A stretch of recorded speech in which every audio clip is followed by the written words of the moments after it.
Cuban విప్లవంలో ప్రముఖ వ్యక్తి చే గువేరా జయంతి నేడు. ఈయన అసలు పేరు ఎర్నిస్టో చే గువేరా. ఈయన మార్కిస్ట్ విప్లవకారుడు, వైద్యుడు, రచయిత, మేధావి, గెరిల్లా నాయకుడు. యుక్త వయసులో మెడికల్ విద్యార్థిగా లాటిన్ అమెరికా అంతా పర్యటించారు. ఆర్థిక తారతమ్యాలు, ఏకస్వామ్య పెట్టుబడిదారీ వ్యవస్థ, నూతన వలసవాదం, సామ్రాజ్యవాద ఫలితమేనని తుది నిర్ణయానికి వచ్చారు. దీనికి ఒకే ఒక పరిష్కారం, ప్రపంచ తిరుగుబాటని ఆయన భావించారు.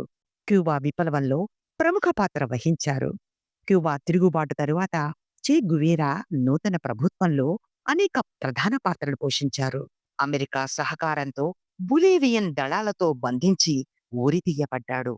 చే గువేరా మరణించిన తరువాత అతడి విలక్షణమైన శైలి కలిగిన ముఖాకృతి ప్రపంచ వ్యాప్తంగా విప్లవ భావాల సంస్కృతికి చిహ్నంగా మారింది.